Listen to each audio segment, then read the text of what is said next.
All right, before we start today's episode, I have to give a special thank you to Mr. Chillbringer and the clan, listener of the podcast, who was able to go kill Zilliana for me for last episode so that I could capture the sound of Zilliana dying so you all could hear it. Because I spent like 40 minutes going through YouTube, going through Wiki, going through the Reddit, looking for the sound of Zilliana dying, and I couldn't find it anywhere. It's just friggin' EDM music of people killing Zilliana. And anyway, so thank you. This episode is dedicated to you. That's kind of beautiful. Just makes me think of like a National Geographic photographer, just like they're just laying out in the field for hours and hours, just waiting, and then for the right moment to come, and then they see the dying sounds of the magnificent creature.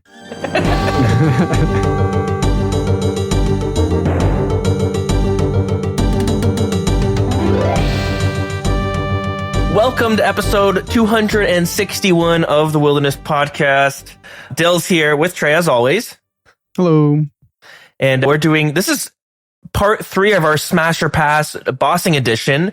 If you're just joining us today, it is a Smasher Pass using a Dragon Warhammer to kill the boss. Nothing weird. We're not doing this on role-playing worlds and getting real nasty with it. At least not yet. No, we made it through Zilliana last episode. I think we're good. Yeah, so we're here going through the bosses, and we'll just kind of see where we end up. There's a lot of bosses in this game. There's like 50 of them, and this is going to take us forever. Anyways, before we get into the Smasher Pass, I actually encountered like RuneScape in the wild, sort of, in the real world. I have a coworker, and she knows that I play RuneScape, and it's probably from all the RuneScape shirts I wear in meetings and bragging about my skills. But anyways, so we were chatting, and she had brought him. She's like, "Hey, you play RuneScape?" I was like, "Of course. That's my whole personality." And she was like, okay, so I'm like started dating this guy, and he told me he plays RuneScape. And I was like, oh, that's great. And then it was like, now suddenly it was like, what if somebody plays RuneScape? What are some green flags and red flags you can kind of pull without knowing much more about that person? So it kind of had me thinking a little bit. And I think I got a little bit more context, a little bit more answers of who this RuneScaper is that she's been talking to. Not that it's like super important for this discussion, but it might add a little bit to the kind of RuneScaper psyche. So Trey, you have lots of experience. Can you remind us? You were like you have been dubbed the Wilderness Podcast guidance counselor. Can you tell us how you earned that title? somewhere in the realm of I was on track to, in another life, I was going to become a pastor and go down that route. And so I think somewhere along the line that turned into guidance counselor / RuneScape advisor / therapist. And it is funny. I mean, me and you have talked a lot about from the mod side of our clan, how often that becomes clan therapist. You're constantly having like one-on-ones with people to kind of talk through, but then like you're going through dark times too. So it becomes you like venting about your dry streak on something. And you're trying to justify why your dry streak in the game is affecting your life in general and your general overall happiness. And somehow that path leads you to being on a podcast talking about the red flags and green flags of dating someone who plays RuneScape. So I thought we could like think of it as one, you're a RuneScaper yourself, so you can kind of know what behaviors and habits and what kind of magnificent people are behind the screen sometimes. But then also, we could also look at it like, what if you were dating someone, knowing everything you know about RuneScape? What would happen if your partner started playing RuneScape? Like, what would that mean? What are the good things that are coming from that? And what are the bad things? Here's the problem. I was thinking about this, obviously, before the podcast, and I can come up with a huge list of red flags. Green flags, though, that list is a fair bit shorter, and I'm not sure if that's speaking to the bigger picture of. No, I think there's some green flags in there.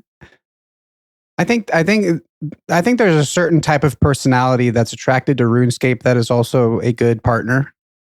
Okay. So maybe we can volley this a little bit. If you've got a green flag example that you could share, I'll try to share one too, but I might have to counter it with my red flag, my list of red flags. There's a lot of them. And they're pretty red. Oh boy, are they ever red. Anything first come to mind? I guess I should ask you. Well, I got to get the big one out of the way, and it is a red flag. You're supposed to start with the green flag. No, let's hear it. I want to hear this one. This is the big one. I got to get, the big red flag that's like, delete their number, block them, is if they're a PKer. Yeah, there's like, what is it? Is it because maybe every time they tell you to sit, it's always like so much attitude behind it? It's never like, oh, honey, sit. It's sit, sit rat. It's like, could you say that a little nicer? Like, listen, PKers aren't even humans. They're these animals that are unleashed in the wilderness, and Jagex has to keep coming up with ways to have like prey for them to go hunt, or else they'll go crazy and start turning on people like the Falador massacre. That's what happened, is there wasn't enough prey in the wilderness, so they turned on people outside the wilderness. The Falador massacre was a symptom of a bigger problem. Yeah. The hunger, the hunger of the PKers overflowed, and I'm obviously a little tongue in cheek with this, but I think it's a red flag, that, and I have to shout out, in our clan, we have someone called Really Ryan. I want to shout them out because he is the only good PKer I've ever met. He loves PKing, and he's a genuinely nice and sweet guy, but he's the only good one. Ooh, wow. That's I'm just reading this document that I wrote after I lost my Void Waker in the wilderness, so maybe it was a little heated. Oh yeah, okay. So green flags. We'll try to be positive about this. I mean, I think RuneScape in general, like what attracts people to RuneScape, I think there's a lot of aspects of like. I think the biggest green flag, in my opinion, about RuneScape players in general is RuneScape players enjoy peace and calm. Like, it's not this big bombastic loud game. It's not this big like exciting game where everything's just in your face and explosive, and like it's not like a Transformers movie. It's a nice calm experience. The game is kind of, you stop to smell the roses like all the time. Like the game is all about smelling the roses. It's all roses.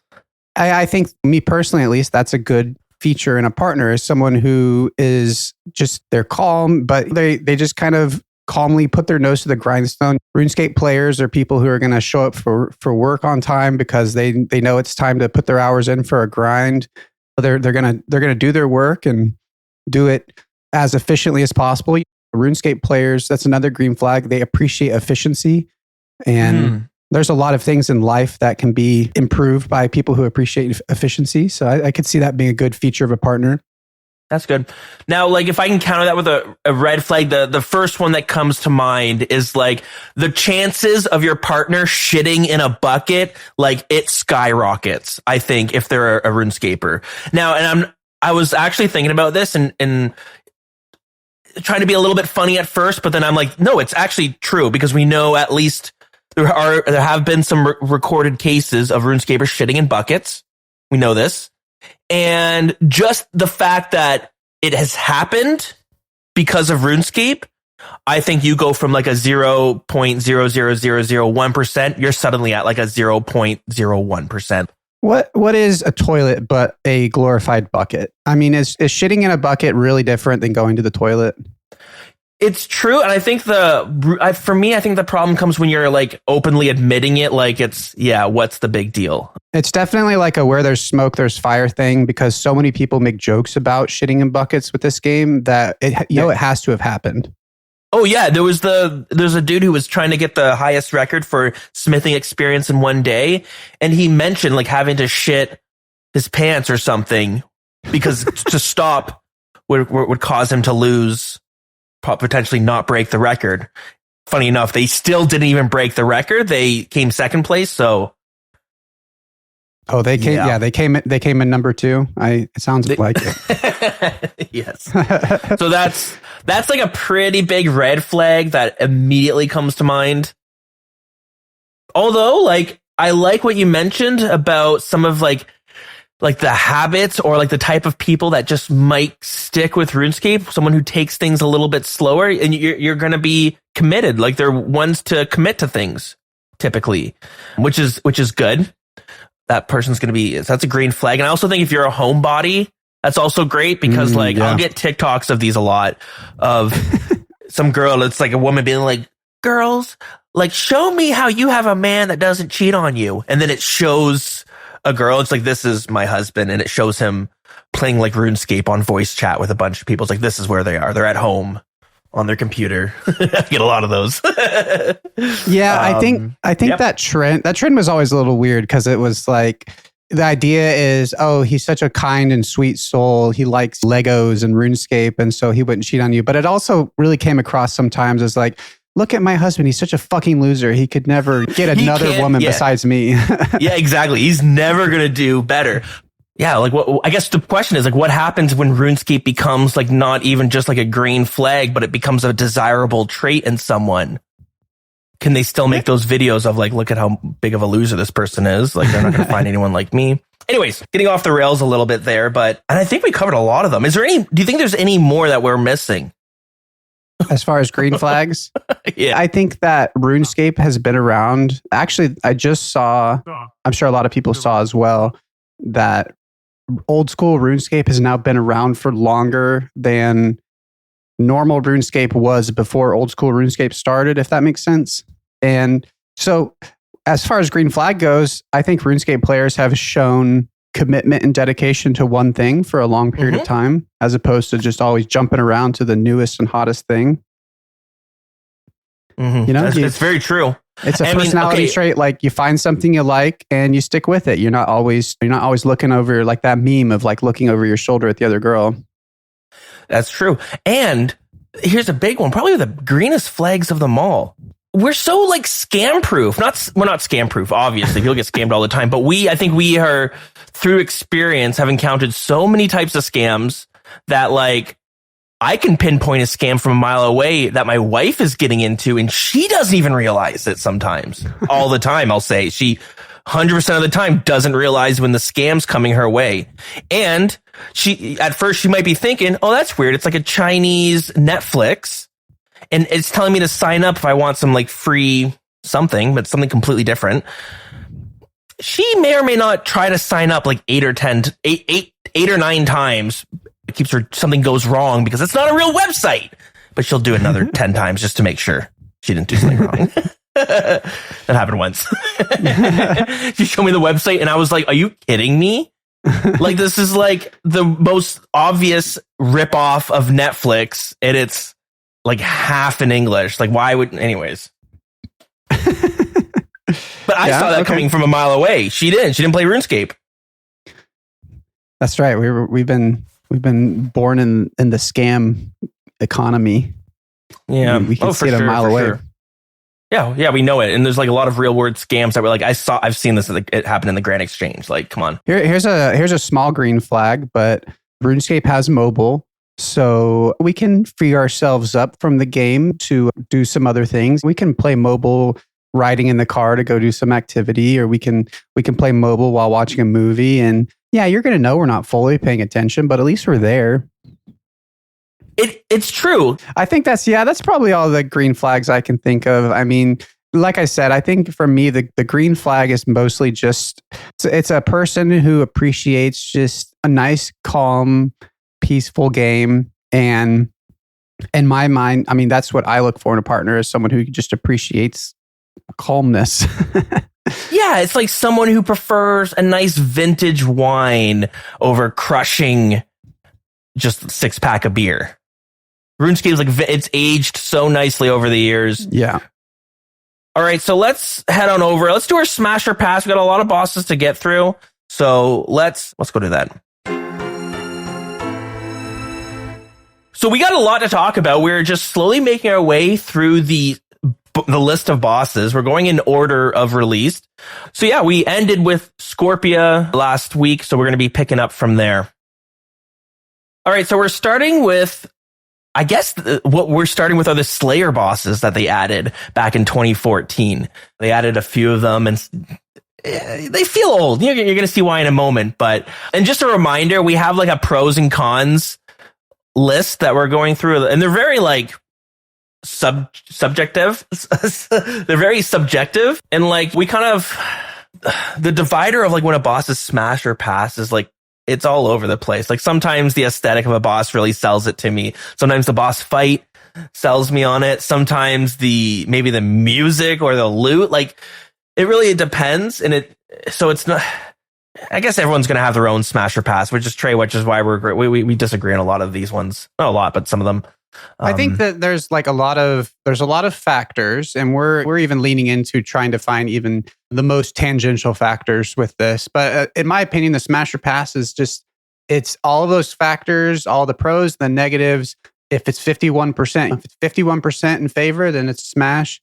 Even if, like you said, if it's all, like I think Giant Mole was a good example where for you, it was like all the lore and all of like the location and almost nothing to do with the fight or the loot.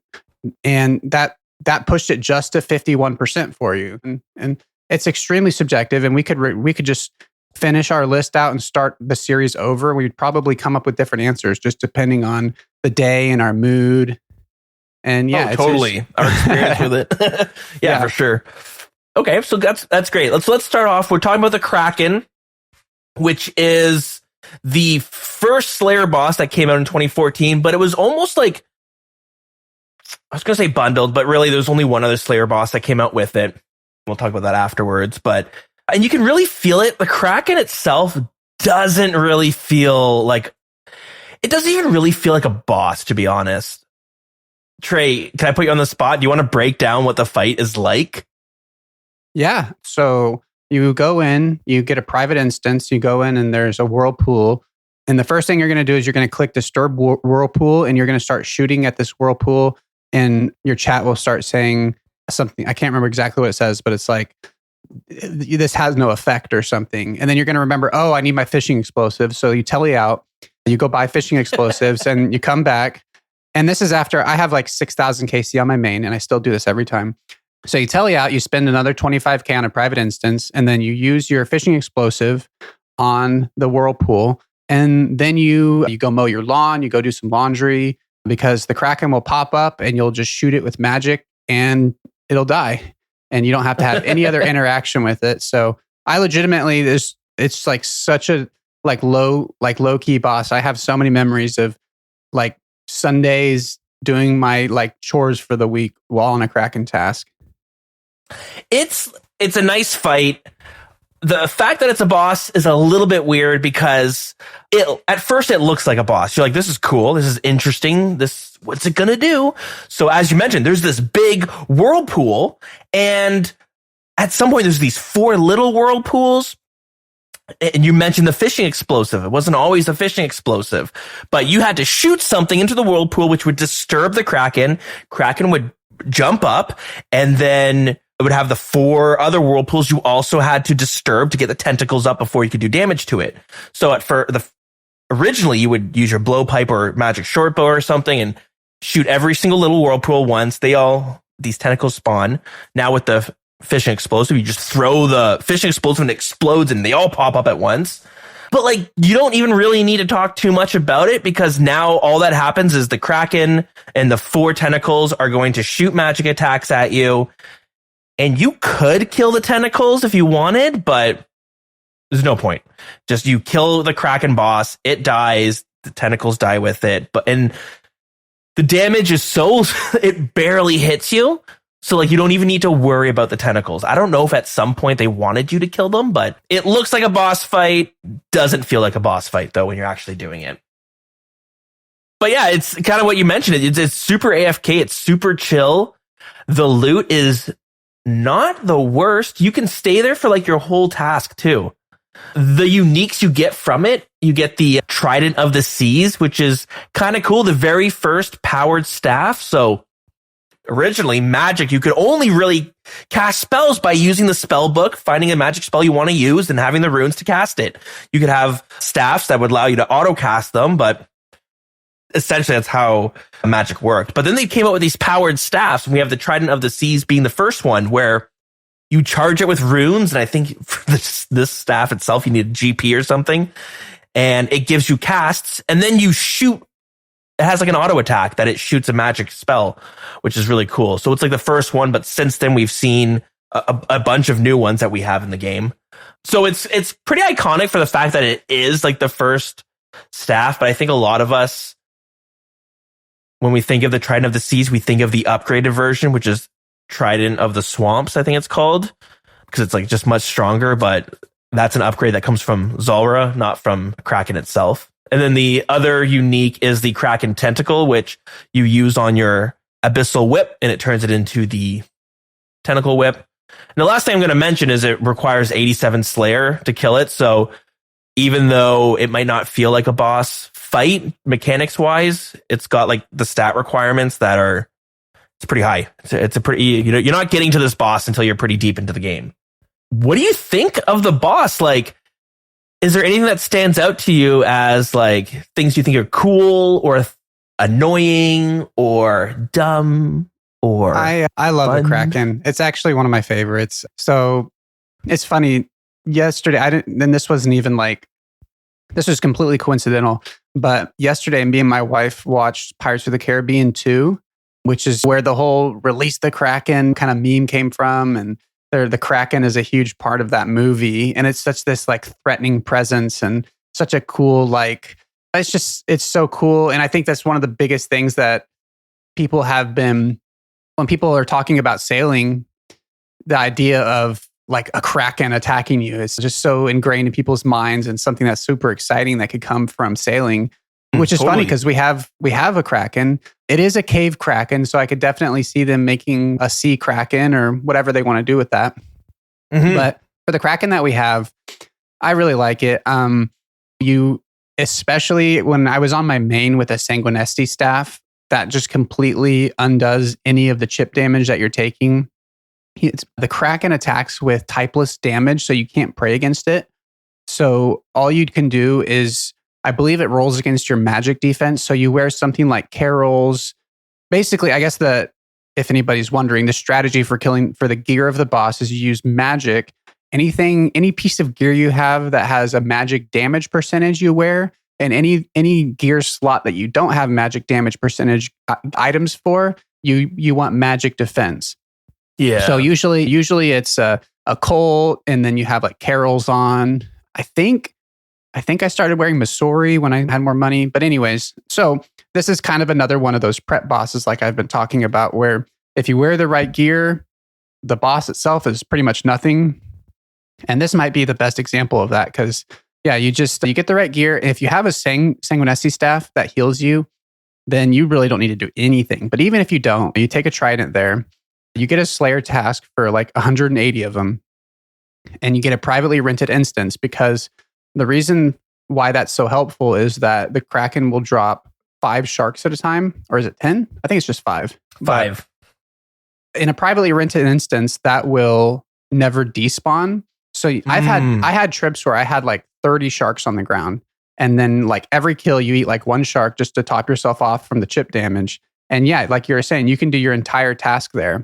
And it's something we're probably going to talk about a lot as we go down this list, especially these next few ones, is getting these Slayer bosses that are tied in with normal, like they're kind of upgraded variants of normal Slayer tasks where you get like 180 of them. And Kraken is probably the only one that I will get a task and do all of them at the boss. Most of these other ones, I'll do like 30 to 50 and then just go do the smaller ones because it's just so many. When you get a task for 200 Abyssal Sire, for example, you're just like, oh man, I can't do that many in a row. But Kraken, like I said, you just post up there. You can get it. I like to get set up, and then I switch to mobile, and then it's just two taps, and you're just doing literally anything in the world that you want to do. Yeah, and it drops a lot of like runes and stuff, like a lot of just, I guess, magic stuff. You get a lot of herbs and seeds as well, but it's a pretty chill boss. If you don't do a private instance, because I never did when I did on my main, it won the 25k GP cost. I was super cheap, but 2, there was always, I don't know if this is still a thing. maybe you can tell me, but it used to be that if you died in a private instance like that, your gear was gone. Like you got wiped. This was before gravestones, so I'm sure it's It's different now. It's funny, so I have that in my head still, that private instances were like a little bit more dangerous if you disconnected and something happened. Little tangent on that. We actually, the other day, we had one of our guys was doing Making Friends with My Arm, the quest. And in that quest, before you go into the boss fight, the wise old man tells you, hey, before you go into this boss fight, this is a private instance. And if you die in there, you will lose all of your items and there's no way to get them back. Ooh. And he was freaking out because he's like, why is he like, I thought they changed that and stuff. And so he went to the wiki, and the wiki actually says, despite what the wise old man tells you, if you die, your items will appear in a gravestone outside the quest. And it's like, why have they not changed that line of dialogue?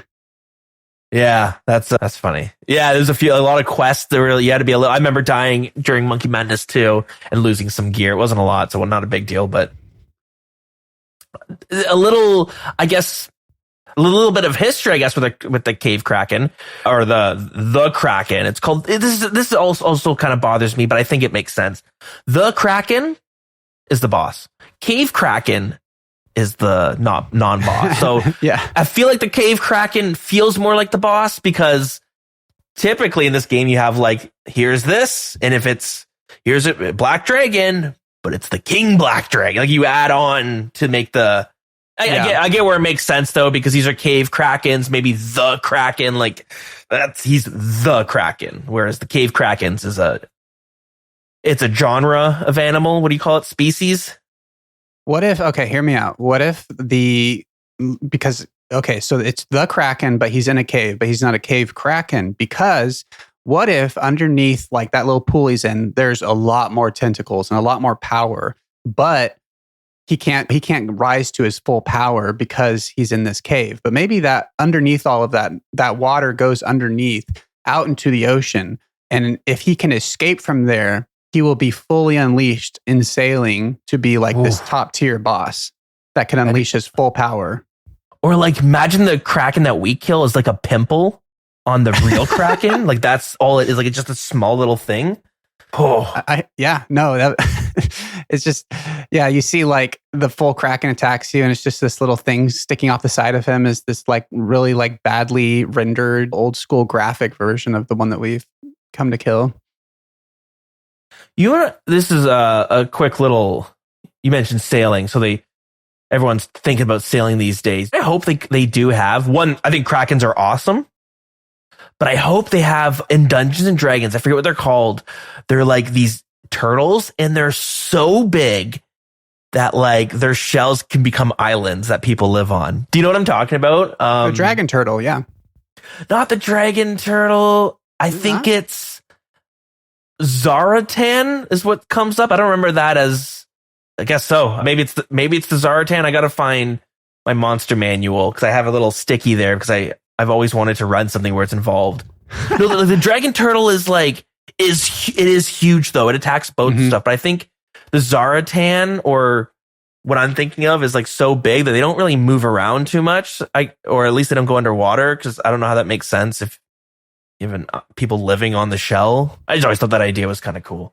So I hope we get something like that. Kind of like in Avatar: The Last Airbender. There's that giant turtle that has like a whole forest on its back.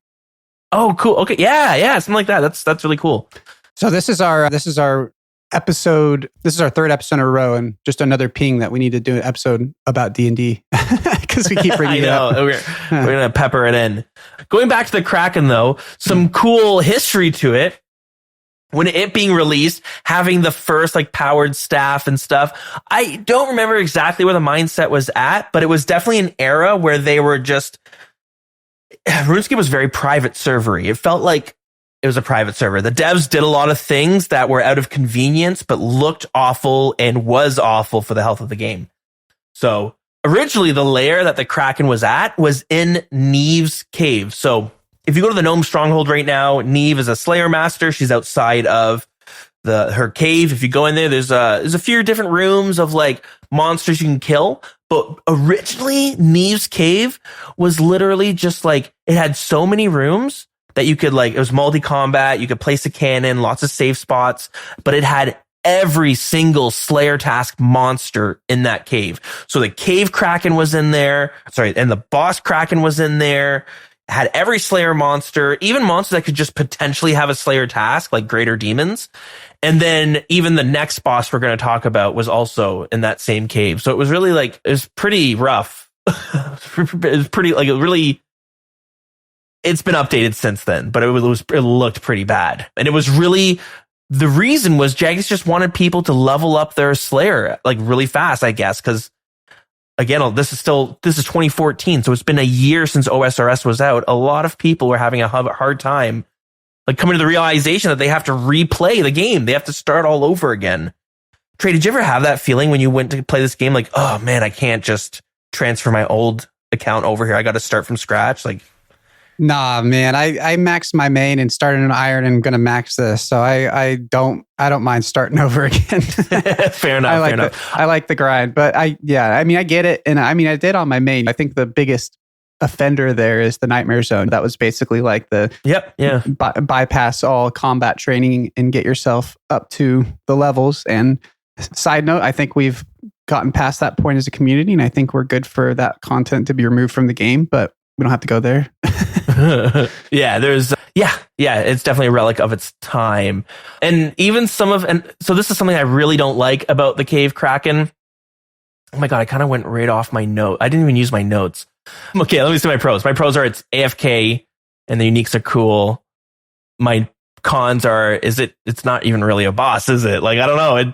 Does it deserve uniques? I think so, but like at this point, but it does make you wonder, like it's barely a boss. Anyways, so this is a con for it as well that I don't like is when they slap like an arbitrary, I don't know, effect or passive effect onto the boss that you have no way of knowing. You have to go to the wiki. So the reason you attack it with magic and not range is because, well, back then the blowpipe was so strong and it was just mowing everything down. The blowpipe's not even out when this was released, but okay, so that's confusing, isn't it? Let me see. Well, anyways, it has an effect where ranged attack is reduced by like 1/7. So it deals 1/7 of its normal damage. So basically it's just like super reduced for no reason, but because I think they just wanted you to use magic on this boss. There really wasn't like a magic boss yet. And they also, I think this is probably one of the first times where it's the item you get from the boss allows you to kill the boss better and faster. So you get the trident. It's really good against the boss. But I just don't like when they're like, well, for whatever reason, the range is just reduced.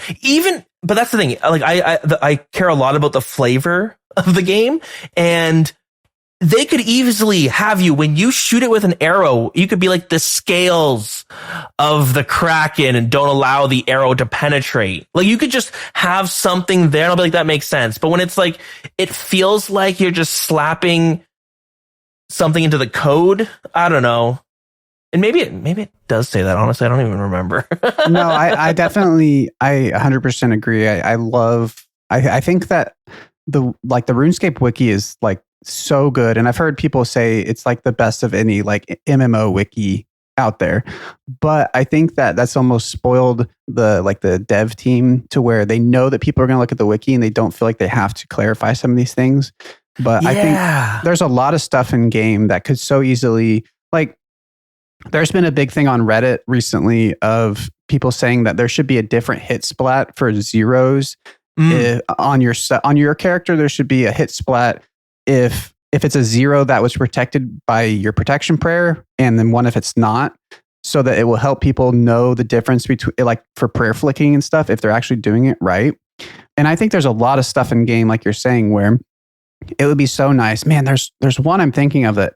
Well, there's one I can't think of. But anyways, yeah, I think it's I think it's super. I mean, so like I was saying earlier, like when you attack the whirlpool, you just click disturb whirlpool and you start shooting spells at it. It says like nothing happens essentially, or like this is not effective. And it just says that over and over again. And I had times where I would click on it, walk away and come back. And I had like 50 of those messages. My entire chat box is just filled up with that message. And I was like, oh man, I just wasted all those spells.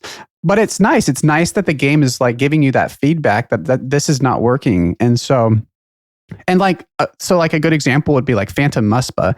When it goes into its like smite phase, you have to use like Sapphire Bolts, and anything else, it will tell you in the chat, like you need something to mitigate the prayer shield. And so that's telling you like you're not killing it in the right way. And it would be nice, yeah, if you're using like something that wasn't like, if they really, like you're saying with the Kraken, something where it's designed for only one thing to work. Like obviously there's a lot of stuff in this game where something might be more effective, but you can still use other things. But for something that's like 0% effective, you should never use it. It would be nice if they had something in chat to tell you why in universe, why that is. Yeah. I'm not a huge fan of when they like are, well, this weapon suddenly gets double the attack strength because we want it to work in this situation. And it's like, okay, but like, just make up something. Give me some, in-world reason why it works. I don't want to like, sometimes I've had to pull back on my plugin use because every now and then I'm like, am I playing a game or am I playing a spreadsheet with graphics? Because sometimes it can feel like that. And I get that a lot with like city sims and city micromanaging games. Sometimes the illusion breaks and I'm like, I really just feel like I'm fiddling a really nice looking spreadsheet and the mystique's gone. Yeah. So, yeah, totally agree with what you're saying there. I don't know if I have anything else to really talk about. Some of the loot is cool. You get things like harpoons and pirate boots and rusty swords and edible seaweed, all these things that are like, yeah, okay, you've been out attacking pirates and stuff. Like I like the theme of that sort of stuff. The pet is so adorable. Oh my goodness. He's like runs around. He reminds me of like, I always picture like how Zoidberg runs around with his, and he's like kind of like crab walking. Just the way the tentacle has the tentacles are raising up like those inflatable tube things at car dealerships. I like the Kraken. He's cute little bastard. The pet. I don't want to talk about the pet. Why? Did it do you wrong? I'm 6,000 KC on my main and I still don't have it. Oh. Brutal. Well, yep. We'll get there one day. Yeah, you'll get spoon on your thing. All right. So what's your verdict? What are you thinking? It's funny. It's an absolute smash for me. But as I say that, I'm realizing I have the Slayer task blocked on my iron just because it's not like efficient, and it's also I've gotten the uniques I need from it. So on an iron, it feels like a little bit more of just a rune drain. But right. Despite all of that, I still love it. So I give it a smash. Very nice. Very nice. I think I'm going to give it a smash too, because again, I like I like sailing stuff too. And I like the idea of these big monsters, even though this thing's in a cave. The only thing that like I was close to giving it a pass on was like, there's not a whole lot of lore of where it is. There's this woman who's like, doesn't let you in. It's one of Neve's like cousins or something. And she won't let you in because if you're not on a Slayer task, I remember trying to look up the lore. So I was like talking to her and it's just like a drunken, there's no lore. And the excuse is like, oh, the Kraken is in this cave because of this woman, but she's too drunk to like really tell you what happened. It's been a long time since I've tried to like decipher some of the lore on it. So it's been a while. But anyways, I will give it a smash because Kraken's pretty cool. I like a good Kraken. Why not? Which leads us to the next boss, which is the second Slayer boss that was released. It was released on the same day, so it's like not really second, it's just the second we're talking about. And this is the thermonuclear smoke devil. So again, another Slayer boss came around the same time. Really also leading into the magic. Anyways, I think the boss overall is pretty cool. The fight is a little bit unique. The Kraken isn't really unique. Like every boss we've talked to in the previous episodes, like it felt like things were being built off their last design. This seems like a bit of a step backwards. And I think it just comes from having a smaller dev team that this was good enough. It was good enough and the players were happy and we wanted some cool stuff. And it is the first Slayer boss, so it has that uniqueness to it. The thermonuclear is a little bit cooler in the fact that it attacks really quickly. The Kraken does the same thing because it's got the tentacles attacking you as well. But thermonuclear smoke devil is just, I don't even know, shooting these weird smoke bubbles at you. And it's a lot of little damage, but it's a lot of it all at once, sort of. So you get cool things where you're like praying redemption to kind of heal back because it's a bunch of 1s, 2s, and 3s. Like it's lower numbers. So it procs your redemption. So it's got a cool little fight thing going on there. But I do find the boss overall pretty meh. It's nothing too, it kind of falls in the same camp where it feels like it's just, if this was released today, this wouldn't be a boss. This would just be like a step up from a regular monster, kind of like tormented demons or demonic gorillas, or they're not quite bosses, but they definitely have a little bit more mechanics than a regular fight. Any initial thoughts about the thermonuclear smoke devil? How often do you think of this boss? Every day. No, I'm kidding. So before I talk about this, you got me kind of, you mentioned like Neve's cousin or whatever. So I wanted to mention this because this is, I love the stuff they do with this game. And so all these Slayer dungeons have a variation of Neve. So the Kraken Cove, the character is called Leave McCracken. So like, you know, yes, okay. Leave McCracken alone. And then so going over to the Smoke Devil, the name is Breathe. So Smoke makes it hard to breathe. So yeah, this thermonuclear Smoke Devil, it is really interesting that these two bosses came out together because they share the similarity of typeless damage, which once again is just damage that you can't pray against because it's not specifically magic or specifically ranged or specifically melee. So then you can't protect prayer against it. So you're having to wear high defensive gear and you're having to eat food. And it actually opens up, I don't know, it opens up a different type of strategy than something you can just stand there and pray against, which I really like. I actually, in practice, I don't like it because it's easier to just pray and stand there. But I like it from the sense of a different type of mechanic for killing the boss. So I actually think thermonuclear is actually pretty unique in my opinion as far as the way it attacks, because it attacks on a 2-tick cycle of typeless damage. So basically it has a machine gun that you can't pray against. And so that leads to different types of strategies because you can't just tank it. If you just stand there and take the hits, you're just going to die. Kraken has a normal 4 or 5 tick attack cycle of typeless damage, so you can out-eat it, you can out-damage it. But Thermy, I mean, it really is just a machine gun. And like Kraken hits hard, but it's super inaccurate. This is the opposite. Mm-hmm. Thermonuclear Smoke Devil does not hit hard. It's like 7. Yeah, exactly. It's max hit of 8, but you're gonna get peppered up. Yeah, so that leads to kind of probably the most common strategy of killing it. So it max hits at an 8. And then so we have the redemption prayer, which for people who don't know is that when your health goes below 10 hit points, is it 10%? 10%. Sorry. Yeah. So we'll assume, I mean, this is level 93. So the majority of people are going to have 99 hit points at that point. So anyways, so when your health falls below 10%, it will restore you. It doesn't actually say on the prayer how much. It restores you to like 30. I think like 30% of your max HP. Weird, it doesn't tell you, eh? So what's cool about that is since the max hit of the Thermy's max hit is an 8, and if you're at 99 hit points, redemption procs when you go below 10. So the idea is that if you have redemption up, it will never kill you.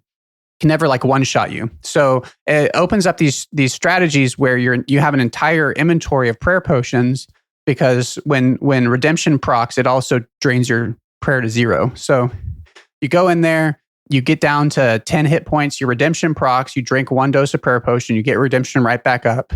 And then what I like to do is I like to just do the step under method. So the thermonuclear is on a 2-tick attack cycle. I'm on a 4-tick with my trident. So I shoot, I step under for 3 ticks, I shoot again. And so basically what I'm doing with that is Thermy's attacks are matching mine. So I'm having the damage that he's doing to me because he can only attack when I'm attacking him. So every 4 ticks instead of every 2 ticks.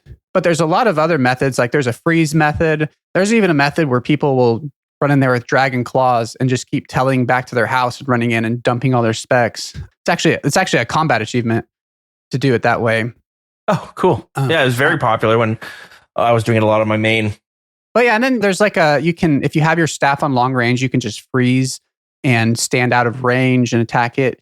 But yeah, I don't know. I think that it actually, I'm positive towards it because it feels like one of those bosses where they just threw like kind of a new, different mechanic onto it, and the player base found a few different interesting strategies on how to kill it. And I appreciate that.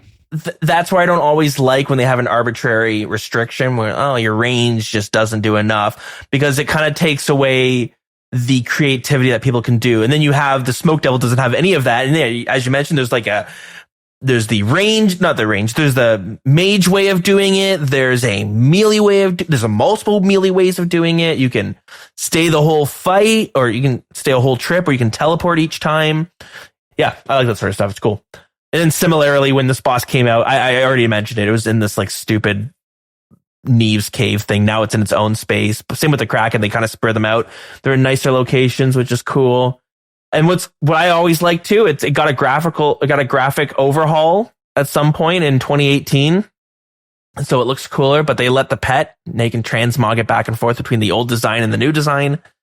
I always love that sort of stuff. Yeah, and I think that another thing about Thermy is that it's the kind of Slayer task that you love just in general, because when you get a Smoke Devil task, at least on a main where you can buy cannonballs, it's like, do I feel like killing the boss? Cool, I'll go kill the boss. Do I not feel like killing the boss? Okay, I'll go AFK cannon in the normal guys, and there's a great superior chance there. So you feel like you feel like it's a good Slayer task, whether you're killing the boss or whether you're not killing the boss, which is what makes Slayer so great. Yeah, for sure. We haven't talked about the uniques on this guy. They got the occult necklace, which is also found on the regular version, and then there's also the smoke battle staff, which is okay. I'm not a huge fan of this weapon. I'll tell you why. The staff. We already have these kind of staffs. We have the dust staff, and we have the, what do you call them? The combination runes. Yeah. Yeah, so anyways, the smoke staff is both, what is it? It's air and fire, which makes it really good because fire spells just do the most damage. This is covering both the air and fire that you need for those spells. That's great. But then, like, for whatever reason, I guess they wanted it to be a little bit stronger, maybe used in PvP. So it has this, like, 10% accuracy bonus and damage bonus that applies only to the standard spellbook. I guess I don't really like that because none of the other battle staffs do that. And it just feels random. I get it. They needed a reward to put on this table. They probably were like, okay, we don't have any of the smoke battle staff yet, which is arguably the best of the elemental staffs. Let's throw it on there, and to make it even better, let's make it hit harder too. So, and I do like that you can use it in PvP. It gives that edge, especially when you pair it with the Tome of Fire. It can really hit hard, that part's cool. But again, it's like, I like things to be consistent, especially when you have so much stuff. It just makes it easier for me to know, as much as I like going on the wiki and, oh my God, I didn't know it did this, and like being surprised by that. I also like there to be some rules, some rhyme to like why a staff behaves a certain way, I guess. Anyways, very nitpicky, not a huge deal. Just yeah, I definitely, it's similar to Kraken. It's like, you get a couple uniques that aren't super rare, and then you're kind of like, I don't really ever need to kill this boss again. I like the pet, but other than that, it's a drain on my runes, so I'm probably going to just block it. Or, well, I guess in this case, kill the normal ones. But, I got my occult, and it's kind of like... Which is a great necklace, by the way. They had to nerf it because it was too strong. It gave you a 10% damage boost, and they had to nerf it to 5% because it was like, so good, better than any other mage piece. So yeah, no, you get the occult, and it's like, all right, I'm pretty much done here, but this is still on my Slayer task list. On an Iron Man, at least you've been building this up for a long time. 93 Slayer, it's been like, oh man, I gotta get my occult, and then you get the drop, and it's like, you get another Smoke Devil task. You're like, I guess I hope for superiors, because that's about the only thing I really have to look forward to from these anymore. The imbued heart. Here's a little fun fact. The occult necklace, the examined text is a smoky evil embodies this amulet. So a smoky evil. But that wasn't always the case. In the wiki doesn't even have a date when this was changed. So this was like someone snuck in and changed it at some point, and no one really knows when. So before, the original examine text was a satanic evil embodies this amulet. Not a smoky evil, a satanic evil.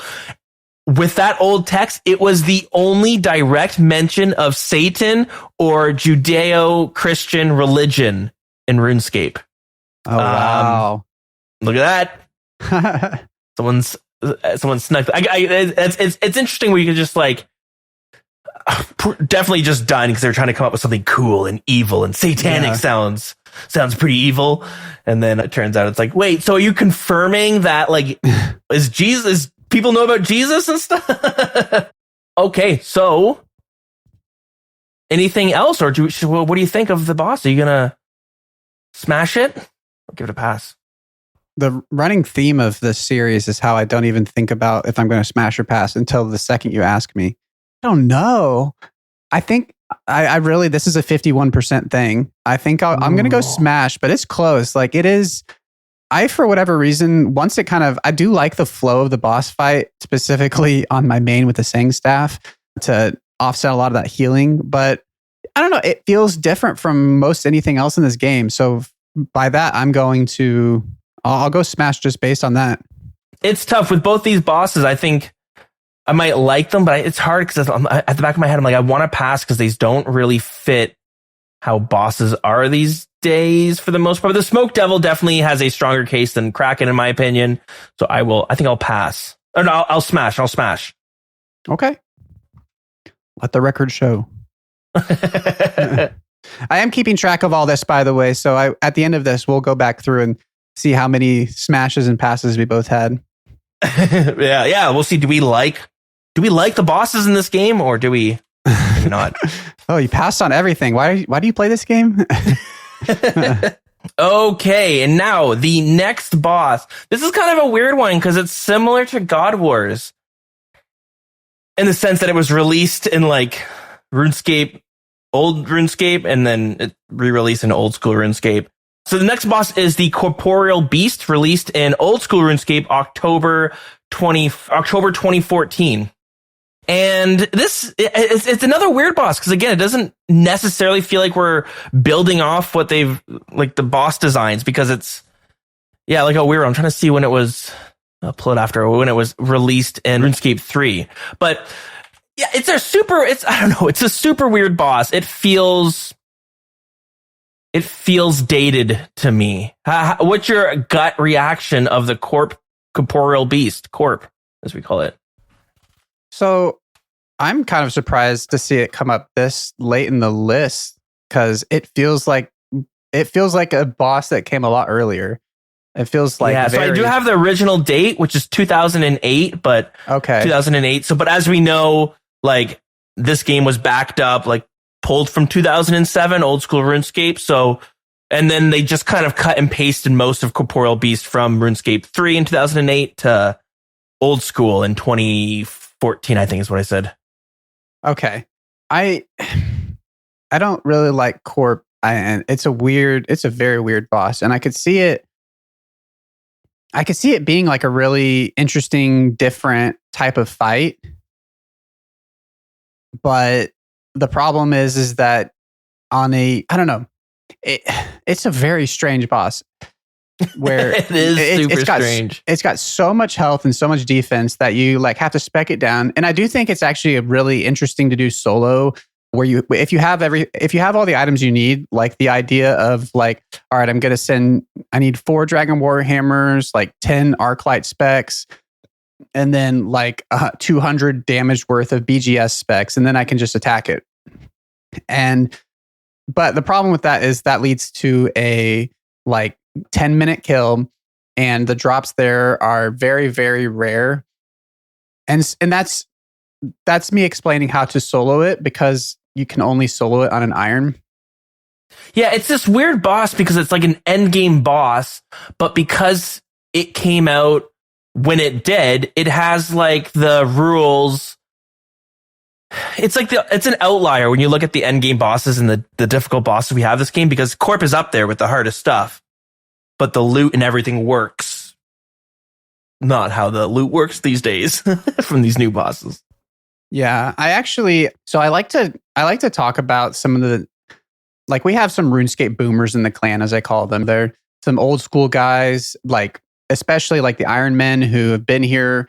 They got super high levels on their iron before all these quality of life came in, and it's really interesting to run things by them because some of them will say like, "Oh, I'm so glad that they're fixing this stuff because it was such an awful grind."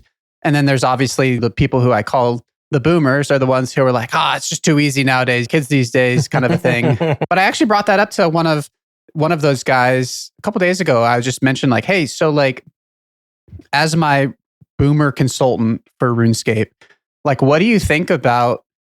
They were actually there at Vedion, and I said, what do you think about adding the drop mechanics of these wildy bosses to Corp and God Wars? And they were like, oh, that would be so amazing. Like, I hated doing all of my God Wars solo. And like Corp is like almost like something you just don't do on an iron because it's so like a time. I remember when Sebe was breaking down how long it would take him before he was starting the Corp grind, and he was breaking down the hours it would take to get a green log there. And it was, I mean, say thousands and thousands of hours. So I would love to see, and I've gotten the green pass from the boomer community, that adding a group drop mechanic that irons could participate in for Corp would be, I mean, but a full rework would probably be nice too, because it's just a weird working boss. Here, let me go through my pros and cons, because a lot of that is, I do touch on it, because it's such a weird, it's a very weird boss. So it's, what I like about it is that it's a cool, tough, it's a hard to kill endgame boss. Like, I think overall you could have some great nights or evenings with a group of people killing it. And so I like that it is an endgame boss. I like that there's multiple ways to kill it. Like the way you kill it in small teams or big teams or solo, it kind of switches a little bit. It changes because, as you mentioned, if you're soloing it, which a lot of Iron Men do, but I also did a lot of solos on my main account just because, for one reason or another, there's multiple reasons, but yeah, you just spec it, and then people call it a chicken because you spec the stats down, you keep draining it, and you teleport to your POH, you come back, you teleport to your POH, spec, teleport. You just keep doing that over and over and over again until you hit enough special attacks that the stats on this boss is so low that, like, it's not, then you just AFK and kill it. Because the alternative is it's going to hit you and it does a lot of damage. And if it's a solo or a small team, the person, you can't tank it. It's too much to tank. But if you got a big group, it kind of pivots around, and one person might have to eat a lot, but everyone else can still damage it. That works out. The unique loot is kind of cool. Like, you get these 3 shields, and they're great shields. They're really good, and they're very expensive, but as you mentioned, very rare. So you get the Spirit Shield from Corp, which is it's a nice shield that you can bring to the Wildy because it's got a lot of defense stats, not a whole lot of negative offensive stats. So it's a great wilderness shield. It's not too expensive. It's like 150k. So it is expensive, but if you're going out there with the boys, like, you kind of want to deck it. You want to look good. It's like a fashion statement. Someone sees you with it, they're like, oh, he's a good PKer. He's risking a bit. So you get that shield, and then you got to bless it. So you get a holy elixir, which you then got to, for whatever reason, this boss drops in a holy elixir, and you bless the shield. And then you get a sigil that you can then attach to it. And you have one sigil. This is the sigil. It's almost 1 billion gold. It's almost worth 1 bill. And at times it does go up even higher.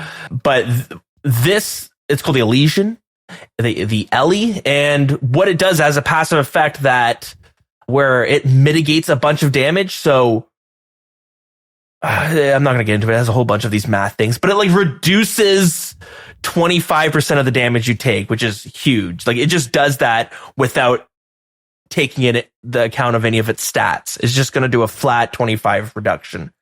So it's pretty good. And then you have like the Arcane, which I think you can attach it with the Illidanus Ward, but it basically is going to give you, what's it going to do? It's going to get, let me pull it up here. I'm pulling it up too. Yeah, it's got, okay, so this is the magic shield. It just gives you some magic bonus. So it's the yellow version, the Arcane. And then there's the Spectral, which reduces your prayer from getting drained from certain monsters. So I know a lot of people would use it at Cerberus, which we'll get to, but Cerberus is a boss that drains your prayer, as an attack that drains your prayer. the shield will cause it to drain by half. So it's really good for stuff like that. Does it have anything else with it? Or is it just that? That's pretty much it. So it's got some cool uniques there. Oh, sorry. Let me get to my cons now. The boss itself looks pretty dumb. Like, it looks like a dog with like white spikes everywhere, but like a dog that didn't have fur, like a hairless dog. It looks pretty stupid, I think. The boss looks like it's just, I don't even know. The loot mechanics, kind of what we were talking about, sucks. And we mentioned it last episode, but you do the most damage, you're going to get the kill. So it's kind of hard to find groups sometimes because, I don't know, it sucks if you're not getting loot. So it's less fun. Let's go to another boss or do a raid where everyone gets loot. The lair is so random. It's the boss is in its little cave that's in the middle of the wilderness for no reason, and you can teleport to the lair using the games necklace. So like none of this makes sense anymore. It's just randomly placed in the wilderness, and you use the games necklace to get there. Now the reason for that is because, and this is where like they copy and paste a lot of stuff, but not everything from 2008. But there was a quest that you had to do that made the Corp actually make sense.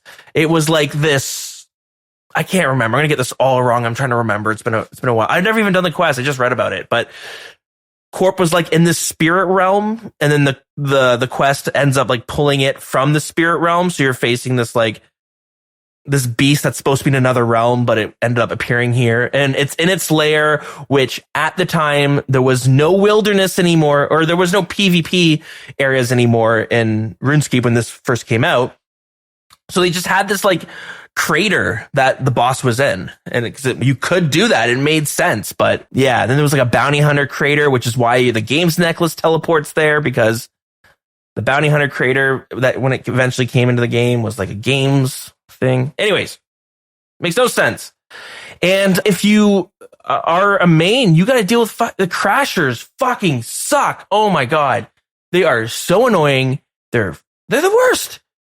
They'll see you specking down Corp, and they'll sit and they'll wait for you to do your last spec, because they can tell you have 3 different special attacks you're doing. So when they see you doing the last one, they run in there with their crystal halberds, with their thralls, and they just spec it and take the kill. And it's so annoying because you mentioned it's like a 10-minute fight, but like 7 minutes of it is specking it down and prepping it. To spend 7 minutes doing it just for this group of people to show up, and they're there to literally steal kills. Like they're just going to steal your kill and hop to another world. Oh my god, that happens a bunch, and it can be so frustrating. You just see people max levels showing up with a crystal halberd, and they're wearing full void, and you're like, fuck, man, I almost had it. These bastards showed up. Okay, last complaint, Trey, and then I'm going to throw the question to you. It has another one of these arbitrary rules that makes no sense. You can only damage it using... Sorry. You can only do full damage to it using spears. So the Zamorak spear becomes the best in slot. But like it's only doing that, I think, to give the Zami spear a purpose. I think. Yeah, so I'm looking at the wiki right now. It says the Corporeal Beast has a 50% damage reduction against any weapon that is not a Corp Bane weapon, which is that's the first time I've ever seen that word. But when you click on Corp Bane weapon, it literally is just the list of spears, halberds, and the fang. And I don't even think is the fang Corp Bane, or is it just? Oh no, it does do full damage. So then it's like the fang's really good there. Yeah, it just feels arbitrary. That's their in-world. That doesn't make any sense. What the hell does that mean? It's Corp Bane. Yeah. God. That one feels more arbitrary than any of the other ones we've mentioned so far. It is. I think a lot of Corp that we have, it's just like, it is the way it is because it is. At least when it was released in RuneScape, they had the quest, like things made sense. But really, in our game, I think Corp is just... nothing about it I think makes sense. Like the way it looks, and like even in the fight, it's just going to do melee attacks, and sometimes it's a mage attack, and then it spawns this little called a dark core or something, and it hops around. The dark core is this purple monster, and it looks like a silly, like, I don't know, bobblehead thingy that bounces around. It doesn't look like the Corp beast. Like, I don't know why that thing spawns, but whatever. Yeah. But I'm pretty confident that we're going to see Corp beasts get an overhaul, or at least the loot system will get updated at some point, because I don't know. It's not a great boss, I don't think. Yeah, I mean, I can start going into my points. They're gonna closely mirror yours, because I have very similar things to say. I think that I don't remember what boss I said this about last time, but any boss that is the same color as its lair, especially when that color is what I think of as RuneScape gray. There's so many things in this game. Yeah, it's just like that kind of bland gray, and the Corp looks like that and just blends in with the room. It's such a boring boss lair, such a boring looking boss. I despise this pet, and in that, like, I say despise because it is a beloved pet because of how big it is, and I've never liked the pet. It's like, yeah, like you were saying, like, what even is it? It's like a weird, like, dog deer thing, and in comparison to, I think a good comparison is like the Hunliff, which is also kind of like a weird, like, deer thing that just has so much more detail and so much more cool looking. I legitimately think that this might be a little nostalgia. If anybody remembers the Lego dragons they used to have with just like the two movable arms, it looks like a Lego to me, because its legs and stuff, the way it moves is just like very like back and forth. It has no real dynamic movement to it. I do not like the look of the boss at all. I think that, so here, I was doing a little calculating while you were talking, and I was also listening, I promise. But so you started listing off stuff for the thermonuclear devil. Yeah. So the Elysian Sigil is 1 in 4,095, and it takes 10 minutes. Gross. Oh yeah. So I know that there's faster methods with the Fang, but generally the way that people kill it solo is about a 10-minute kill, so about 6 kills per hour. So by that math, it's 682 hours to get the Elysian Sigil. And it's interesting that it's 4,000, because what's very fresh in my mind right now is the Bofa, which is 1 in 400. And that 10-minute kill is very similar to where, it takes about 10 minutes to do CG. And obviously the intensity of the fight's very different. But thinking about that, like the Elysian Sigil, for the time it takes to kill the boss being 10 times longer to get than the Bofa, which the Bofa is this gateway to open up the whole game. And the Elysian Sigil is something that is kind of like, it's really just more of a flex item. Like, there's some uses for it, but in general, and this is for an Iron Man. For a main, the Elysian Sigil is 850 mil right now. Mm-hmm. So that is the entire reason you would go for it on a main. That's like half of a mega rare for a 10-minute kill. I mean, that's solo. It's so weird because it is good, but it's like nobody needs it. Like, I don't think there's like, yeah, no one really, like, you never need it. There's no fights that's like, oh, well, I mean, like, it's a really great shield. If you were to get it, you're going to use it a lot, I bet. But like, yeah, it's so expensive, but also so unnecessary that, like, I think the biggest gate to like why it's so expensive is not because of how good it is, which is a big part of it, but it's also because, like, there's not really that many people killing Corp as they do with a lot of the raids we have. We have these mega rares that are worth over $1 billion, and the Ellie is kind of close to that. But I think it's more about the scarcity of it and less about how good it is. I could be wrong, though, because looking at the two other shields, well, never mind. They're easier to get.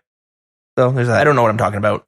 I think it's just that thing, for speaking entirely from a mains perspective, 850 mil could buy so many other things that are so much better for your account. And you would almost be stupid to not immediately sell that item and buy better things. But if for some reason you got spooned on an iron with it, an Ellie, it would be so fun to use in all these different places. And I think that's actually one of the big appeals of iron for me, is just the idea of getting these items that aren't super, like, that you would just sell on a main and finding places to use them. Mm-hmm. But yeah, and then, yeah, I don't know. The fight itself is just kind of poopy. And the wilderness thing, It's very similar to KBD, where it's like not in the wilderness, but the lair is in the wilderness. But this one, like you were saying, has a teleport straight to it. So you don't even think about it being in the wilderness, except for there's a portal right there. And if you're just turning your brain off and you click on that portal, suddenly you're in the wilderness. And unlike KBD, because you can telestrate there, people go there in absolute max gear. And so it's definitely weird. I mean, obviously there's warnings and stuff, but it just feels so unnecessary. Weird stuff where like, oh, you're tele blocked. Now you can't crawl into a cave. And you're like, why? Why can't I crawl into this cave? And they're like, because there's a magic force field. And you're like, oh, fuck off. That's so annoying. But yeah, I would love a complete graphical overhaul, a drop table rework, and a loot mechanic rework for the Corp. So you can probably guess where my Smasher Pass is going with it needing that much updating to make it to where I like it. And I think we're both leaning the same way. So before we get to the final verdict, let me go through. They have a section called the historical. So like, because just some cool fun facts. So there is not a single piece of lore really for the corporeal beast in our game because we didn't get the quest called Summer's End. So yeah, no lore exists for the boss. And that's pretty much it. In RuneScape 3, when it came out originally, it had another sigil you could add to it. It's called the Divine. What did this one do? Anything cool? The Divine. RuneScape 3 has changed so much. I don't think any of this is relevant. So yeah. Anyways, there's another shield in RuneScape 3 though. Okay, so yeah, tell us what you're gonna do. So you can do every single progression in this game. You can get to what people consider completing the game, every single raid's mega rare without ever thinking about Corp. And for that reason, it's definitely a pass. Yeah, it's such a weird boss. I think it has a lot of potential. The only factors that make me want to give it a smash is because it's kind of chill if you get the group with it, but the loot system kind of sucks. Like I don't know. It is what it is.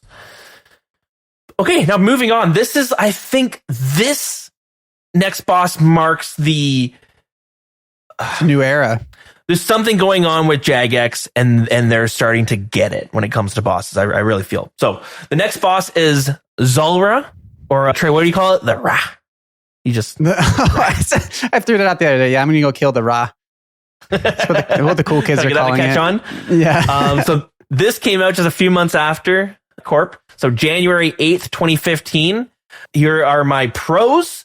It's a sick vibe. I love the vibe of it. I have a display picture of Zulrah that has this like fisherman sitting in like this small canoe, and he's like in the swamps, and you can just see underneath the water. This fisherman doesn't notice. You just see this giant serpent swim. It's Zulrah. So yeah, Zulrah is this like snake, a serpent, really cool. The mechanics are great. The fight has a lot of like, it switches between siege and it switches between range and has the melee phase where you're supposed to dodge. It's like, it's melee attack by moving like 3 tiles diagonal, but you can also hide behind a pillar is another thing that you can kind of do. It spits out venom, these venom clouds, which if you get hit, you're going to take venom. So it's the first introduction of the new damage over time effect that we know today as venom, which works like poison, but it's like way more brutal instead of it. In case you don't know, so poison, you get poisoned as time goes on, it does less and less damage and eventually wears off. Venom does the opposite. It does more damage over time, capping at 20 damage per poison venom attack, and then you have it forever. So you need to cure it or die or something. So it's pretty brutal. The loot's pretty cool. We got some cool uniques, mostly the blowpipe, the trident of the swamps, and then the Serp helmet, like this melee styled helmet. Cool, but again, the loot is more than just that. I love that fight. It feels like a milestone for accounts in both your account is ready to kill it, but then also like it kind of reminds me a bit of Jad, where like once you can beat Zulrah, like you're switching your prayers, you're moving around, switching attack styles. Like it's a kind of a big deal, especially when this boss came out in 2015. There was not much else like it. Now the negatives I had was I think the boss has a lot more potential to be cooler. Like it has this whole area, I forget what it's called, but you have all these Zul people who are like, it's Zul priests, all these people who worship Zulrah, and they take on this like prefix to the name of Zul. So it has like this cool basis built around it, but I think just because the dev team was smaller at the time, there's not as much lore as you initially think when you arrive there. So it's by the elf area, but it's in this like swampy, gross cesspool of like toxicity. And yeah, a lot of people there, and they sacrifice, lore wise, they like sacrifice things to this sea serpent to kind of keep it away. Anyways, it's got a lot. It's to me, it's like the first. Well, let me throw this to you, Trey. Like, what is this boss? To me, it represents some really big things when we're talking about the boss design. Like, what are your thoughts there? Zulrah is RuneScape. Everything that is like everything I think of with what I love about RuneScape is exemplified in Zulrah. I think it's the most RuneScape boss that we have because it's difficult, and it like puts all of your like RuneScape knowledge and like all of the mechanics of the game into the fight, but also it's so chill and relaxing once you get used to it. I do love the lore of it. Like, I think it's so cool, just an idea of this monster being out there and this group of people over time formulating this religion and offering sacrifices to it, which feels very like, it feels realistic in the sense of like that would probably happen, although those kind of things are always a little less realistic in a world where there's monsters around every corner. But no, I think it is funny. Like, they're always like, all right, you're going to go be the sacrifice of Zulrah, and you kill it, and you telly back, and you're just grinding out 1,000 of them. And they never seem to catch on that you're not a sacrifice anymore. But yeah. But yeah, it's so iconic to old school RuneScape. It's so like, it is a milestone for an account. I mean, I got my BOFA and I went to Zulrah. Like, I am in the stage of my account where I need to be grinding Zulrah out constantly. It has great drops that they've had to kind of find their place in the game. I got a Serp Helm recently on my iron, and it's a little sad that like that item, as opposed to the other two, has kind of been worked out of the game in a lot of ways. The Serp Helm is a great melee helmet, and it also prevents you from being poisoned or venom while you have it equipped, which is great. But now that I got the problem with that, I guess, is that you have to have a way of dealing with the venom before you grind that item, because obviously Zulrah will venom you. So I got the level I needed on Herblord to make anti-venoms. So now that I got the Serp Helm, I already have like a good way of dealing with venom. So that aspect of it doesn't even appeal to me anymore. But the need is not face guard is like a better melee helmet. So the Serp Helm specifically has kind of lost its place in the game. But the Blowpipe and the Magic Fang are huge for irons and mains. They're staples of an account. Even with like the Sanguinesti staff, people will still rock a Trident because it's just cheaper upkeep and very similar on its attack power. So I love that. I love the look of it, the snake boss, the different phases of it, the different rotations. Yeah, just everything about the fight is just so iconic to RuneScape. I really think it is potentially the most RuneScape boss that RuneScape has. And I think in so many more ways than just like kind of what you're saying, but that applies to like every part of Zulrah. Like on release, it had the name called the Money Snake or the Profit Snake because it just spit out so much money. And like we can go through and see every time it got nerfed. So it came out in what year did I say? January 8th, 2015. 2 weeks later, they had to nerf it. They had to nerf Zulrah's loot table. And now I'm looking again. And then 2 months after that, they had to nerf the drop table again. Not as much, but a little bit. October 2015, nerfed again. So that's 3 in 1 year. 2017, it got nerfed again by 30%. And then 1 month later, it got nerfed again. Minor, not nerf. 2018, 1 year later, nerfed. 2019, nerfed. And that was the last time, it's 2018. But it was a lot. And sometimes they were minor. Like some of them were just like, oh, they nerfed the amount of teleport scrolls from... Oh, sorry. One of them was a buff where they gave you more teleport scrolls to it. But So you mentioned it's RuneScape bossified, if we could say that, but it's also in the fact that like they tuned it, it's way overtuned, and they just took them a really long time to get it right. But also it's like this thing that we're seeing with the Shadow where they want the boss to be cool. So they have all the uniques with it and they want it to be great. So like the blowpipe was the ranged weapon for a long time, even with the T-bow being released. Twisted Bow was like, it's like almost $2 billion right now, but the blowpipe was like pretty close in power level to a lot of things. Sometimes, quite often, a lot better than the T-bow, depending on what you're killing. So the blowpipe was insanely strong. And that's when you start getting these arbitrary ranged rules where it's like, well, this boss, you can't attack with ranged because I said so, because they knew the blowpipe would be used everywhere. And then you have the Serp helmet, which it got nerfed a bunch. So it used to be really good. It had a higher strength bonus, but it also had it so like you venomed anything that attacked you, I think. And now, so they had to nerf that. So now the way it works is if you have your Serp helmet on and you shoot a blowpipe or something that does venom, it's going to venom 100% of the time, or at least venom more often than it would without the helmet. So it just like makes it more likely, but you need to have the helmet and something else that's going to venom. Beforehand, you just had the helmet and that was good enough. So you saw it get a lot of play at God Wars and stuff because it would venom as soon as something attacked you. So that's got nerfed a bunch over time. And so yeah, when I say like it is very much RuneScape in every single part of it, it's like the Shadow with Toa. They want something to be great. It's way too overtuned, and then they spend the next 5 years figuring out what the hell can we do to bring it back. Yeah. So that's a problem that's being talked about with the Shadow and has been for a while.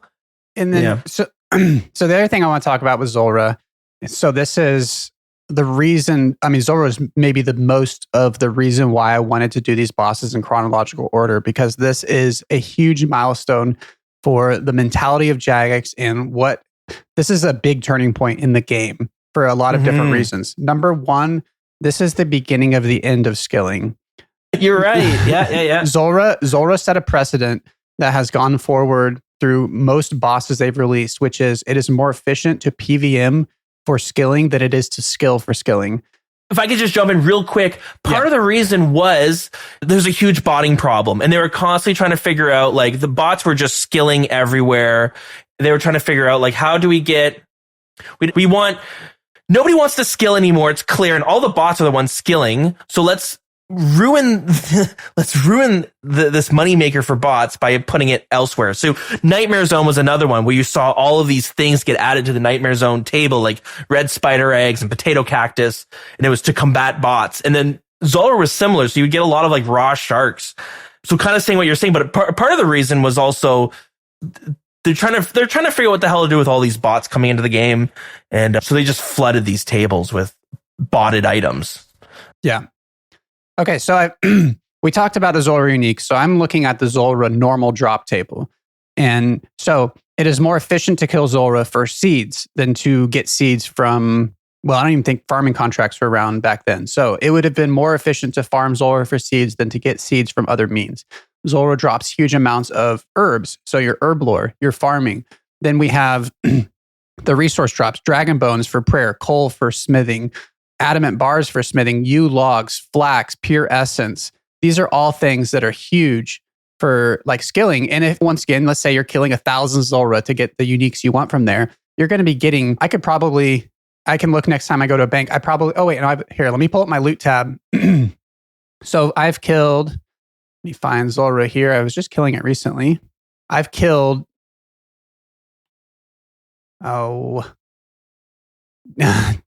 damn it, where is it? I've killed, there it is, 498 Zulrah on my iron. I have 37,000 flax, 25,000 swamp tar, 5,600 coal, 400 dragon bones, 1,900 manta rays cooked already. Like, so just these huge amounts of raw resources that you can use for skilling, as opposed to how long it would take me to go pick and process 37,000 flax. I don't even know. Or 55,000 pure essence, 5,000 grapes, 100 torsals. Anyways, all that to say, this is, we're going to see going forward, this is a huge shift to what I call the blue collar bosses of RuneScape, which is go there, get a consistent amount. Because everything I'm saying, I'm talking about resources which are useful for an iron, but that also just directly translates to profit on a main. That's always the kind of the yin and yang of the main and the iron. Like if I'm talking about resources, I'm talking about GP. And if I say a boss is high GP on a main, that just means it has good drops for an iron. But and the yin and yang of that also is that as these huge amounts of resources came into the game, the prices for all of them dropped because people were getting them from Zulrah as they were going for the uniques. And any money making related to skilling, like there were people that, once again, thousands and thousands of bots, but also just people who were mining coal, mining pure essence, picking flax for bonds or just early game money and stuff. And that just became completely out of the picture because the prices on all that stuff just tanked because people were getting them in huge quantities from Zulrah. Now, what's even crazier is like you're talking about how, but like you're looking at the current drop tables. If you want to go back on release, like they were cracked. I just want to show you a quick example. So on release, you could get 100 magic logs noted. Oh my God. It's now 35 U logs. And that's noted. still so huge. It's not even magic anymore. Yeah, 25 black dragon hide noted. Not there anymore. God. It's just gone. 10 runite ore noted. It's now 2 runite ore. So that 80% of it got wiped. It's some of it's crazy. Like 5 torso seeds, and it's only uncommon. Like pretty common to get. Now it's 2 torso seed. It's 1 torso seed, and it's rare. So so 30 dragon bones is now 12 dragon bones, 50 Zulrah teleports. Now it's just 1 Zulrah teleport per drop. Yeah. So some of them are, and there's a lot of things they just full on just removed from the drop table, like raw sharks and stuff. But anyways, it's So that point's going to continue to come up as we go on. And once again, that's why it's so cool to do this chronologically, because this is the beginning of that and it is not the end of it. I think another couple little smaller things that became precedents going forward from Zulrah is the boss has to drop a teleport to itself. That became a huge thing going forward to where it's almost expected from modern bosses. The next boss we're going to talk about is Cerberus, and that drops a teleport to itself. And then fast forwarding all the way towards Royal Titans and Tormented Demons both drop teleports to themselves. That's not a bad thing necessarily, but just something that became a precedent going forward. And then the other thing is the boss drops a stackable resource that charges the uniques that it drops that only comes from that boss. So that if you grind that boss, you're going to have to, once again, asterisk on an iron. If you get the unique from that boss, you're going to have to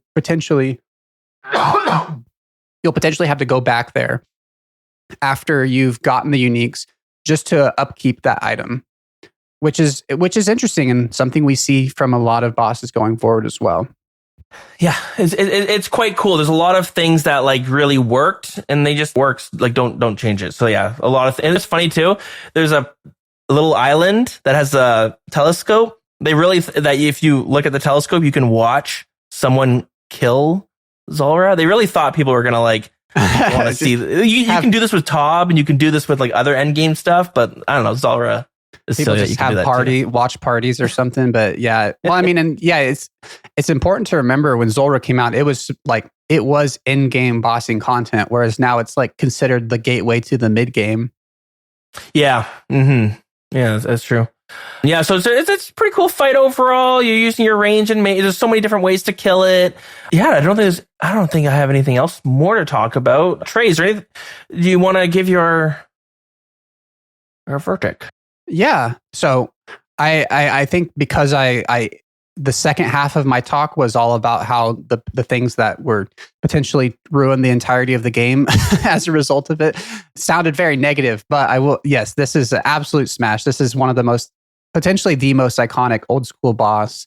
I will be continuing to smash it until I get a blowpipe from it. But yeah, Zulrah is S tier of a boss. Mm-hmm. And one thing we didn't mention about as well is the mutagens. There's 2 mutagens you can get, which were the Tanzanite, which is like a teal, a light green, and was it magma? Mm-hmm. magma mutagen, which is, it has like a red form. So, and all this does is you apply it to your SERP helmet and it changes the way it looks, which is, it's untradeable and it's so rare. I think it's more rare than the pet that it's like this iconic, I got it on my main and people just like, holy shit. Like, it's just a cool cosmetic. Yeah, one small thing with that, I think since the SERP has become so much less of a meta, they need to allow you to apply those mutagens to the other uniques from Zulrah. You can get like a red blowpipe or like a blue toxic staff because, you want to flex that when you get it. The only problem is they gave the red blowpipe to a League's cosmetic. Yeah. Well, and the blowpipe's already blue, so yeah, true. That would be a weird space for it, but at least do it with the toxic trident. Cool. Oh, totally. I think that's a great idea. All right, so yeah, did you already give your? Oh, yeah, you said you're in Smash. Yes, okay. Absolutely. And me too. One of my favorite bosses, I think, in the game. Again, the theme of it too, very cool. All right, Trey. So we definitely got to Zulrah. We talked about Zulrah, which we both agree is like this. It's like a milestone for the game, a milestone for a lot of accounts, a milestone for like the devs game design process, which is really cool. But I think we should cut it there. We made it through 4 bosses today. This is going to be interesting. It's going to take us a while, I think, to get through. I hope you guys enjoy it. We got some pretty good feedback from it, so we're not too worried. A lot to talk about. So we're going to end it here with Zulrah, but next we will come back and we'll talk about the second set of Slayer bosses that we got. And these are definitely a step up from what we saw with Kraken and Thermy. So that'll be fun to talk about. And I think going forward, we're going to see a lot of Jagex is just figuring out what's working and they're applying it to other things and they're building off of it. Today, and even a little bit last episode, there was a little bit of step forward and then we step back a bit because now we're talking about Kraken, thermonuclear, smoke devil, not a whole lot of innovation or creativity we're seeing there.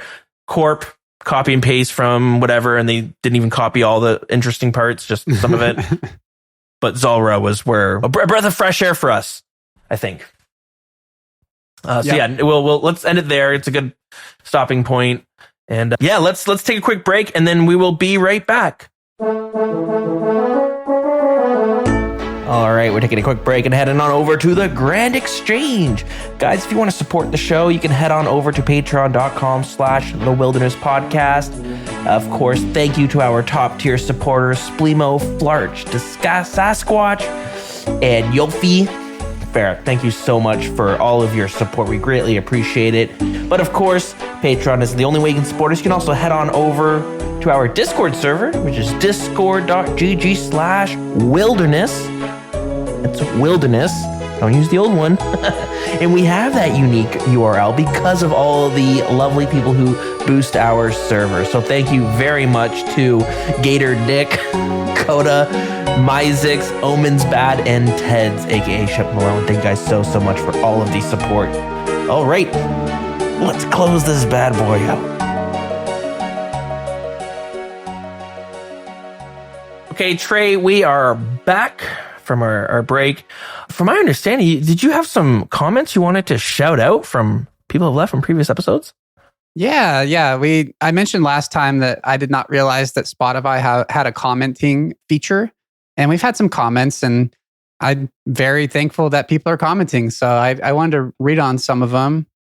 So I'll start with, we'll work our way down for a little bit. So from Smasher Pass, part 1, we had a comment from Like So Smooth.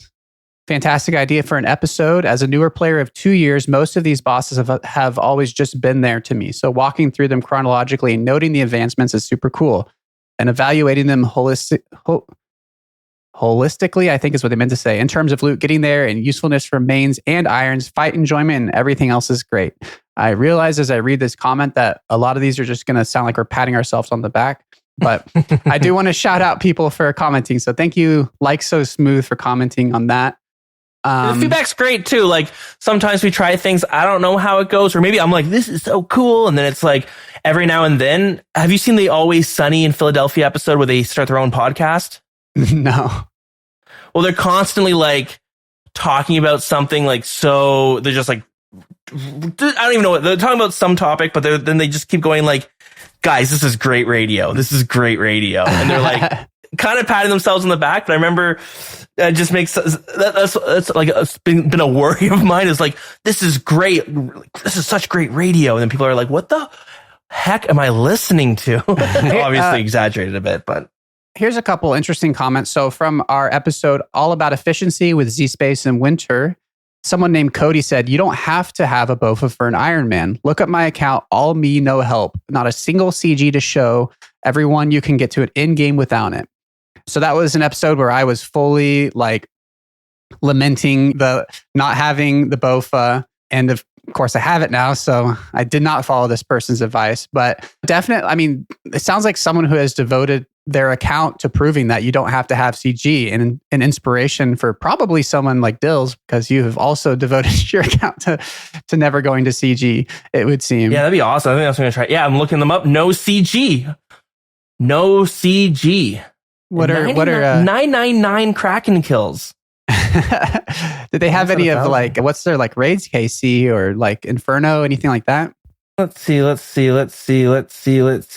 Not quite, but they can tell you like patterns. Can you check this out? 666 Abyssal Sire kills. Okay, that's a great number for a devil. Yeah. 666 Barrows chests. Okay. 66 Calvarian. I was a fan of the original occult necklace description. 999 Kraken, 77 Hespori, 66 Gargoyles, 88 King Black Dragon, 88 Krill, 33 Mole, 22 Skatizo, 111 Temperos, 11 Huey Coddle. This person loves the number 11. Everything is a multiple of 11. Or just like doubles too, like 22. I'm into it. 11 Archaeologist, 5 Zilliana. That's probably normal. Anyways, yeah, cool. There you go. Yeah, no gauntlet needed at all. Yeah, but just a great advice that there's literally nothing in the game that you have to do. Even CG, as much as I made a case that you had to do it, you don't have to. We have a comment on the same episode from Kajiggers, the Wet and Wildy podcast. Great episode. Love long form discussion about OSRS. Glad you touched on an important note that's seldom discussed. Efficiency is personal, and if you do 3-tick granite and then burnout, it's actually way less efficient than just doing shooting stars. Everyone has that journey and finds where they like to explore and what they can handle. One of the reasons this game has such incredible depth. It's true. I think, it's like almost everyone. RuneScape is almost like pick your, like, you know, you choose your own adventure in the books, but this is almost like pick all the things you love and you can make it work. You can ignore the stuff that you don't enjoy. Usually that's fine. Well, there's some things that, anyways, that's a lie because agility exists. So look at me. A couple more here. So from our RuneScape Rewind from January, a person whose username is a bunch of numbers said, when in doubt, go do Slayer LMFAO. This is me after coming back from a 3-month burnout break. And yeah, I find myself, it's just a great, when you don't know what to do, just hit up some Slayer. You'll find your way because it'll direct you. It's nice to just have someone tell you what to do sometimes. Yeah. Oh yeah, for sure. Let's see, a lot of nice comments. We won't read all of the people who are just saying good episode, but I will be printing them out and posting them. Like I will frame them and put them in my room. But thank you to all of the nice things. Let's see. Yeah, I think that's pretty much all of from our past 6 months of episodes of the comments. Wonderful. Yeah, thank you so much to everybody who's commenting. We will try to actually read those now that I know it's possible. And this is only on Spotify. I don't really know what other formats. That might be something that would be good if there's 100 comments on our episodes from some other podcasting format that everybody else uses. I guess let us know because that's the only place I've been looking. Apple Podcasts, we'll have to find a way to make it easy. You know what's so annoying, especially with Apple Podcasts? Like, I only see, if I'm on the Apple Podcast, I only see the reviews for Canada. I need to pull this URL, which it won't let me find it. I have to I have it saved, and then it's the US charts, and then that's where you can get the US comments and ratings, and then there's UK as well as different. I don't know how granular you can get with it. If I have to, I'm not searching through every country's domain. There has to be an easier way, Apple, for frig's sakes, man. Yeah. Yeah, we want to see and read out your feedback, but we don't want to work too hard for it. So make it easy for us. We don't have to look for it. And then of course you can share on Discord. I always appreciate the feedback. Just whatever it is. If you have feedback, just share it. It's fine. Yeah, for some reason, usually our podcast tab in our Discord is about the random things that Dills says. I think recently everybody's been talking about pea crystals from last episode, and then the peeing and compost thing was the hot topic for like months. Yeah, and compost season's picking back up, which is nice. Yeah, definitely think it's definitely top of mind a little bit of what to do, like how to secure good pee sort of deal. Secure good pee. Yeah. No. You don't need to explain it without being weird. Yeah, there's like you gotta find the right people that won't think it's weird. Anyways, it's the whole thing. You don't want. You gotta be careful. And for not thinking that's weird. I don't know. Maybe we'll do like a bonus episode. I'll show you. It makes sense. You do not need to show me. That's okay. So yeah, if you guys want to get in touch with us somehow, well, we do have a clan in game called Wild, WILD. So feel free to join that. More than welcome to join. Even if you're in another clan but you want to come hang out, you can guest. We have a Discord as well. It's discord.gg/wilderness. Don't go to the old one because you'll end up in a Rust server.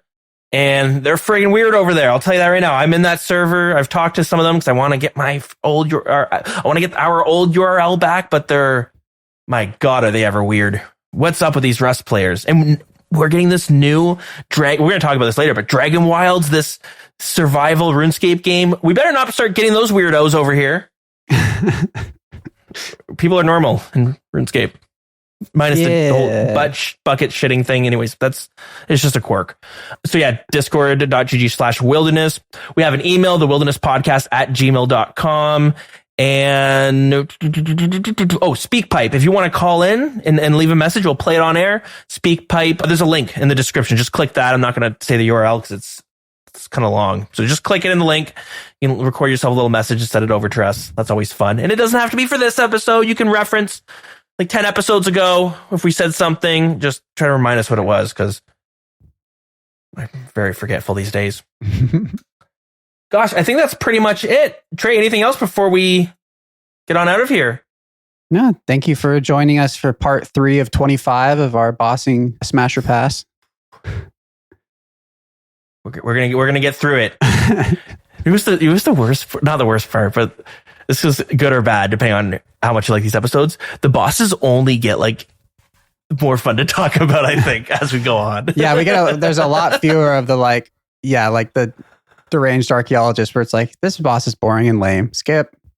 Yeah, they start getting so much. Oh, I mean, it's such a fundamental part of the game. I think that it's almost like setting a baseline for our podcast going forward. We kind of put out our thoughts for every single boss so that when it comes up again, we can just reference this. That'll become our podcast for the future. Just like, all right, so this new update, refer to podcast 305 to see my opinion there. I'm in like a bunch of like content creator groups. No, I'm not in a bunch of them, but I'm in some of them. And the thing that drives me mad is when people are like, oh, like you ask a question. They're like, oh, that's a great question. And I have the perfect answer for you. Just listen to this episode of my podcast. And you're like, I'm not doing that. It's 2 hours long. I know that's how long ours are, but just fucking tell me what it is. What's good about Zulrah? Don't make me listen to the whole goddamn episode. Tell me if I should or should not do it. Well, you just won't get it. Okay, you just gotta listen to the whole. You know what? Start from the first Smasher Pass part because you need to understand where Zulrah is at the time. You need to understand. Yeah, anyways, okay, let's get on out of here. Trey, any music you like? Oh, we have to do the Zulrah music, don't we? Yes. It's a good one. Coil. It's such a great song. We didn't even mention that when we talked about Zulrah. Written by Maud Ash. Oh, really? It's a great song. That's awesome. Yeah. Okay. Well, that's all for me. Trey, anything else from you? Nope. Okie dokie. See y'all later for part 4. Jesus. Bye.